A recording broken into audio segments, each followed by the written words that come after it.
So welcome back.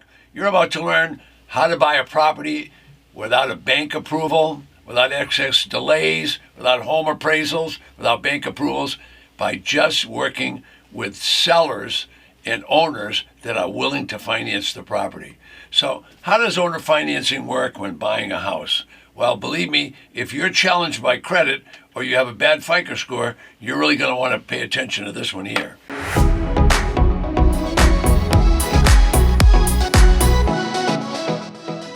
So depending on the seller, many people want to make a deal. Now, why do they want to make a deal? Well, if they've got a house for sale, they're concerned because they're paying for the maintenance. They've got utilities running, taxes are running, insurance is running. They're going to have to cut the lawn. They're going to have to shovel the snow. They're going to have to pay for the heat. So they want to get that property sold. Sometimes the best way to sell it quickly is to do a huge discount. Well, we do that in the tax lien and deed business all the time. But another way to do it is to use seller financing. So you want to think about that. Now, properties that are empty are at risk. Why are they at risk? Because people break into them, they become squatters, people break in, they do all kinds of crazy things in the property. So you want to, if you have a property, you want to do everything you can to accelerate that process and get this thing sold. Two best ways to sell: be able to bring the price down if you can, and be able to do installment sales. So owners want to sell for dozens of reasons. The biggest reason is they have the property, they want income. They want to put that asset to work. If they can sell it with seller financing, now they're going to get payments. So it's not unusual for sellers to be willing to sell with an installment sale. All right, if you're credit challenged, this is just what you're looking for, because more than likely the banks have already rejected you. So seller finance is going to be really good. All right, now what is this seller financing? It's nothing more than a contract. What's a contract? Contract could be an IOU. That makes sense, right? It could be an installment contract. It could be any number of things. For example, look at this slide. All of these things are really a contract. Okay, it's basically a promissory note wrapped into a contract, and the contract says you agree to buy it, you agree to make payments over a certain period of time, and here's the promissory note, you got to sign that. So it's nothing more than what you see there, an agreement for sale or an agreement for deed. So it could be called a land contract, a contract for deed. They could have a lot of names for it. But the point is, a lot of sellers will sell this way. So you, if you're credit challenged, you want to be looking for that. All right, now most buyers want to make a very small down payment because they don't have a lot of money. And they want small monthly payments. Well, if a seller is thinking about this, they can adjust the payments anywhere you need them if they want to do that, and then just extend the term out and take longer term. So getting a longer term is not unusual. So the point is, with seller financing, the person that owns the property can do anything they want. It's perfectly legal for them to sell the property, and they can get an attorney to help them write the contract, or they can go to a title company. Title company will have an amortization scale. You can sit there and say, all right, the guy only wants to pay $500 a month, but I have $5,000 down. How long is it going to take to pay for what you want? So they can amortize that over a period of time. The point is, it's a way to sell property relatively quickly and make it happen and stop all those expenses. Now, I'll be right back and give you some more information. All right, so what are we talking about? How does owner financing work when buying a house? Well, the owners are allowed to sell anything that they want. I mean, if it's a mobile home, they could sell it. A boat, they could sell it. So they can sell property, all right? Now, everybody gets the privilege of buying property. Most people use it to graze cattle or have an almond ranch or build a house, whatever. But property owners are allowed to do what they want with the property. Now, traditionally, a broker comes and they're going to sell it for you, and they find a bank and cash you out and give you a lump sum payment. But everybody doesn't want a lump sum payment. Some people would rather say, give me payments over a period of time. All right, so the property owners can do what they want with the property, and if you want to do things with that property, you can buy properties using a contract. Matter of fact, in the middle part of the United States, many buildings are sold with contracts instead of using mortgages or going to a deed of trust. So the point is, it's going to be up to you. So it's perfectly legal, it's ethical, and the only requirement that you're going to be concerned about is, do they always pay their taxes? Do they keep it insured? And do they make the payment? So there's only three things you have to worry about. Now, the contract isn't a mortgage, so you don't have to get an attorney to throw them out and go through a lawsuit. Basically, with a contract, you can evict them in a short period of time for non-payment. Now, look, I'm not I'm not a professional like an attorney or a CPA or something like that. I'm just an average person that basically makes my money investing in tax defaulted auctions, and I've learned a little bit about it. But I'm not trying to give you legal advice or financial advice, okay? By the same token, now you can make a deal and you don't have to go through home inspections and appraisers and waiting for a banker to tell you yes you can or no you can't do it. So some owners would rather create a contract and get payments over time rather than a lump sum. Now that has a couple of advantages because you get money all the time, regularly, and if you get lump sum, you're going to have to pay taxes on the sale. All right, so do you want to use an attorney to help you with this? Absolutely. You want to use an attorney that knows real estate, someone that's qualified. The other side of that is, if you can use a title company, they still have the same contracts and will make sure everything's done correctly and probably do it quite a bit cheaper. Now, anybody that's challenged with a FICO score has got a challenge on it. Why? They're not going to be able to buy because the banks are going to reject them. Now, maybe they just handled matters poorly. They made poor decisions. Maybe they walked away from a bank loan. Maybe they went through a divorce. I mean, bad stuff happens to good people. And while they're going through the divorce, the credit is upside down, so they can't buy. But what if they get a good job? And what if they're making good money? Well, do you want to pass them up? I don't know. I'd have to talk to them and sit and see. All right, let's see how long they've been on the job. Are they making good enough money to make all the payments? What was their challenge? What went wrong? All right, 50% of the people get divorced, so I don't know how wrong or right that is anymore. All right, so a lot of people are going to end up with empty houses and they want to sell them. Those are the people that you want to look for and see if you can get seller financing. All right, if you're a seller, it works just as well because now you get the property sold, you stop all the expenses, and you get monthly income. So both are a good deal. Remember, of course, anybody with a credit challenge is going to ask for a lower down payment if possible, and not only a lower down payment, but lower payments.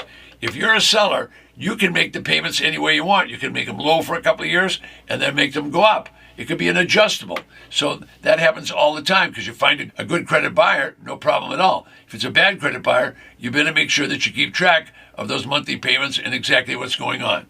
All right, now, my buyers are buying at tax defaulted auctions. When they buy there, what they do is they get a property without a mortgage. So they have a better chance. They're more competitive in the market because they bought it low so they can sell it low. So if you want to sell, pricing is important. So if they can have 25% less on the selling price, their chances of selling are a lot higher than when they're selling at 100%.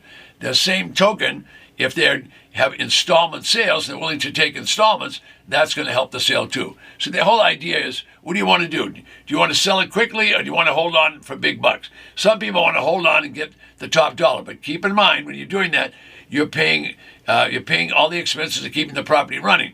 Now that's not bad when you're sitting in Florida, except you got to run the air conditioner all year. All right. Well, what about if you're up in New York, or you're up in Washington State where it's damp? You're going to have to run the heaters all the time. All that costs money, and in places where they're using oil heat, it's pretty darn expensive. So it adds up to a lot. All right. So all properties are required to pay taxes. If they don't pay taxes, guess what? Tax man is going to confiscate the property. Now, nowadays, they can't pick it up with a tow truck and haul it off, but they confiscate it. They kick the people out. They seize the property. What do they do with it?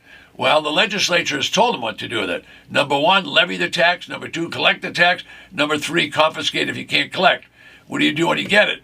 Well, the county doesn't want any more property. What are they going to do with it? They got all the parks and the schools and the administrative buildings now. They don't want that. So they're going to sell it for basically the back taxes. All right, now there's going to be 5,000 of those auctions every year, at least 5,000 of them. If you can buy at one of those auctions, you're going to buy at 60, 70, 80% discount. Is that a good deal? That's a huge deal because if you're below market, you can sell it below market. Now, this is a picture of all the counties in the United States. Look how many little boxes there are on there. All those lines represent a different county. If you look at Texas, they got 250 counties. That's a lot of counties. All of those counties are authorized to have a tax defaulted auction. So there's going to be plenty of auctions. Everybody's going to be able to go to those auctions whenever they want. And once you understand that business, you can buy properties for 10 cents, 20 cents, 30 cents on the dollar. Imagine that. 30 cents on the dollar, and the mortgage is already wiped out. That's right. The county wipes out the mortgage. In other words, they cancel it. They take it off the official county records. So now you're buying property for pennies on the dollar. Now, some people are going to go out there and buy land. Some people are going to go out there and buy houses. It's going to be up to you. But if you can get it for pennies on the dollar, what can you do with it? You can sell it to anybody you want. What's the easiest way to sell it? Bring your price down and do installment sales. All right, so that's what we teach people. Do seller financing whenever possible. And who's going to show up and want to buy it? Well, that might be you and me, that our credit's been challenged and we get a bad FICO score. All right, bankers and lenders will automatically reject them if they get a low score because they have a standard that they have to follow. So if they refuse credit, but you'll give them credit, your chances of selling are much better than if you weren't. Now, many houses that come from an auction are used and abused, but these people will accept that and even do the fix-up. Why? Because they don't have a place to live and they can't get into a big fancy house. Why? Because their credit is so challenged. Now remember, there's a lot of these auctions taking place. All right, you're going to have to learn a little bit how to do that, but it's not a difficult process. The things that happen to people are going to happen, but what you want to do is you want to be ready. Price-wise, you can be ready. If you bought it low, sell it low. Now, if you want to use installments, you need to learn a little bit about contracts. You need to learn a little bit about installment payments. Now, truth in lending laws apply, and each state has disclosure laws. So you need to learn a little bit about that. If you don't know, go to the title company, they'll tell you, or go to an attorney, and they'll tell you. The point is, you're not stymied, you're not held back. Now look, I'm not an attorney, I'm not a CPA, I'm just an author and an investor that does this. So you need professional advice, you need to go get it. I'm going to be able to tell you how to put the deal together or whatever, but I'm not allowed to give you legal advice or any professional advice on financing. All right, so what are we talking about? We're going to have these properties that we want to sell. So first thing you do is put an ugly sign on it. An ugly sign. The uglier the better, because that'll cause a lot more people to show up. That's the opposite of what everybody thinks. They think, oh, you got to have a beautiful sign. You got to have a beautiful car with a sign on the side. You don't need any of that. You can use an old pickup truck and these signs, and you'll get a lot more traffic than you ever did otherwise. All right, so let's use an example. Now, remember, it's an example. It's just an example. So let's say the property had a value of $100,000 at the auction. All right, but we could buy it for 20 cents on the dollar. Well, it's pretty easy to look at the math. Tax assessed was $100,000, but we only had to pay 20 cents on the dollar. Now, what are we going to do with it? Well, what you could do with it is you want to announce it. You want to let the world know that it's available. So you could use Craigslist, you could use eBay, you could use Zillow, you could use all the electronic auction sites, you could use Facebook Marketplace. I could go on and on. The point is you want to let everybody know. So do you want to try to sell it for a list price? Well, of course you do. But then you're going to sit there and sit there for months trying to get it sold.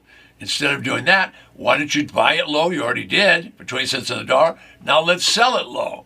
So let's say we had 100,000, we sold it for 65. All right, if someone comes along and says, oh, I'll give you $5,000 down, why not? And maybe they want payments, so let them have payments. So what kind of payments would you accept? Let's say that you accepted a small payment of $650 a month. So you got a down payment, you got a small payment. Well, the small payment is $650 a month. After 12 months, it's $7,800. Well, let's just give them a 10-year contract. A 10-year contract. Not a mortgage, not a deed of trust. A contract. Why a contract? If they don't pay you, you can evict them. All right, so let's look what happened. Look at the slide.